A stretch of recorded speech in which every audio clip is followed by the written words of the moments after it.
russe en 2022, les pays occidentaux ne cessent d'introduire des sanctions contre le pays dirigé par Vladimir Poutine. Les économistes américains et européens prévoyaient qu'un tel mécanisme de pression mettrait l'économie russe à genoux, entraînant une forte dépression.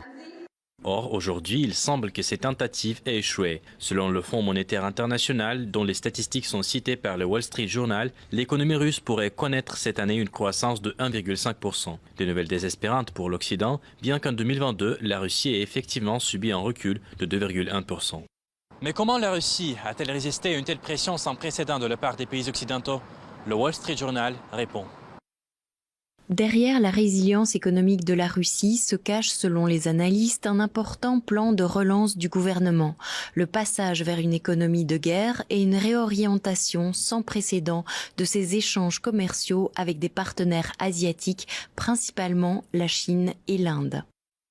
Tout est clair avec un plan de relance en temps de guerre hybride. Mais ce qui est plus important, c'est effectivement le commerce avec l'Asie et l'Afrique. La Russie, qui ne pouvait guère vendre ses produits en Occident, s'est tournée vers les pays qui en avaient le plus besoin, ce qui a constitué un solde positif record pour la Fédération de Russie. Voulant aller encore plus loin, la Russie envisage de signer des accords de libre-échange avec l'Afrique. Nous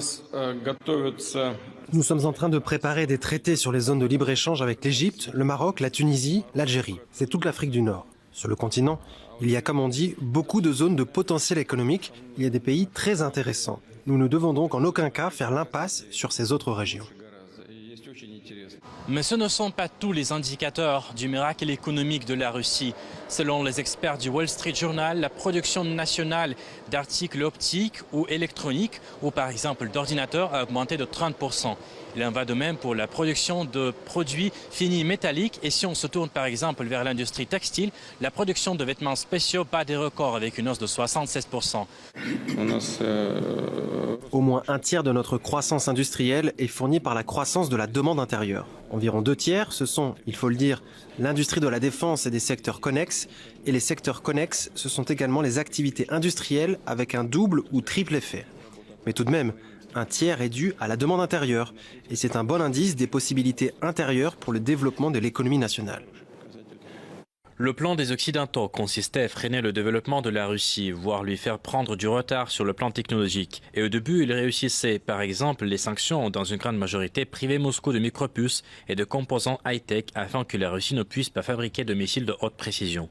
Mais la Russie a résisté et a même pu développer davantage son potentiel économique. Donc une question se pose. Peut-être pour l'Occident, il est l'heure de comprendre que son hégémonie est depuis longtemps passée et que les sanctions économiques sont inutiles.